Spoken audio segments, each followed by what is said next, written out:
Laras dari Jawa Timur. Kerajaan Jenggala adalah kerajaan yang makmur.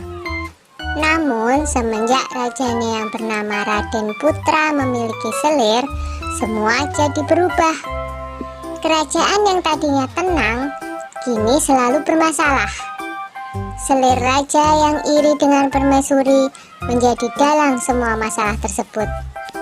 Selir raja ingin mengusir permaisuri dari istana.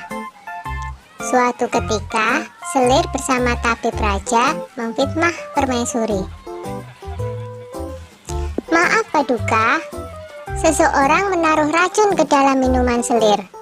Tidak ada pelayan Paduka yang berani masuk ruangan ini kecuali permaisuri, kata tabib dengan meyakinkan. Raden Putra sangat terkejut dan marah mendengar itu.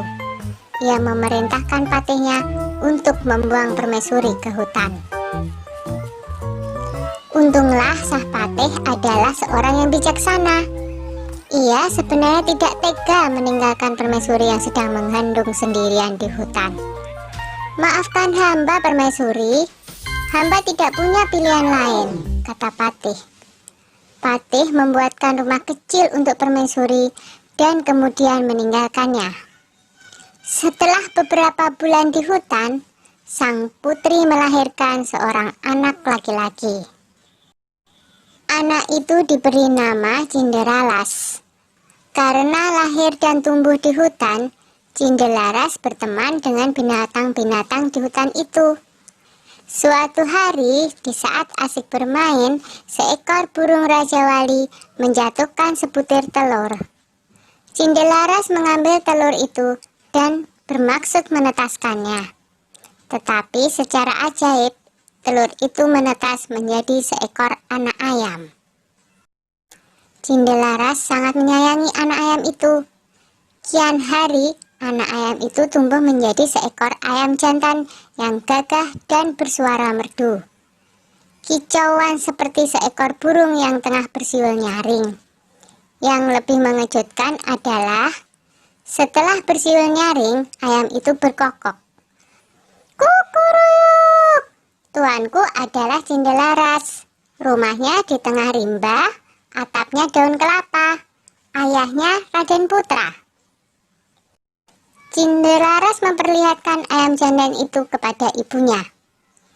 Ibu Cinderalas yang mendengar kokok ayam itu akhirnya menceritakan asal-usul mengapa mereka sampai berada di hutan. Mendengar itu, Cinderalas bertekad mengungkap semua kejahatan selir raja ke istana. Aku akan ke istana, Bu. Aku yakin kebenaran akan menang dan kejahatan akan mendapatkan hukuman yang setimpal.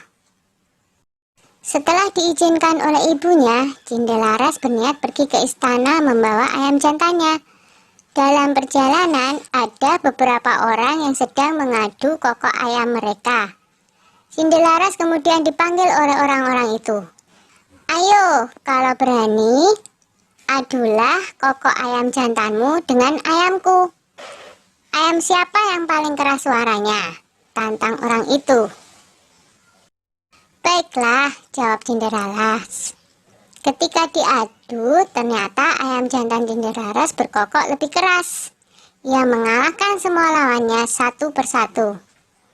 Ayam Cinderalas tak terkalahkan. Berita tentang kehebatan ayam Cinderalas tersebar dengan cepat hingga terdengar oleh Raden Putra. Raden Putra penasaran dengan kokok ayam milik Cinderalas. Ia menyuruh hulu balang untuk mengundang Cinderalas ke istana. Hamba menghadap Paduka, kata Cinderalas dengan santun. Anak ini tampan dan cerdas. Sepertinya ia bukan keturunan rakyat jelata, pikir Baginda begitu melihat sosok Cinderalas.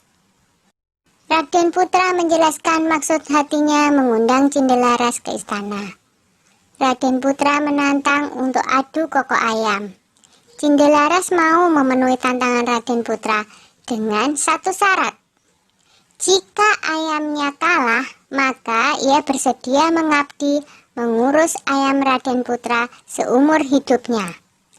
Tetapi Tapi jika ayamnya menang, maka setengah kekayaan kerajaan menjadi milik Cindelaras. Raden Putra menyanggupi tantangan Cindelaras. 2 ekor ayam itu mulai berkokok. Ayam Cindelaras berkokok dengan sangat merdu dan lebih keras. Penonton bersorak mengeluh-elukan Cindelaras dan ayam jantannya. Baiklah, aku mengaku kalah. Aku akan menepati janjiku. Tapi, siapakah kau sebenarnya, anak muda? Kata Raden Putra penasaran. Cindelaras lalu membisikkan sesuatu kepada ayamnya. Tak lama kemudian, ayam jantan Cindelaras berkokok keras. Kukuruyuk, tuanku adalah Cindelaras. Rumahnya di tengah rimba. Atapnya daun kelapa, ayahnya adalah Raden Putra. Begitu berulang-ulang.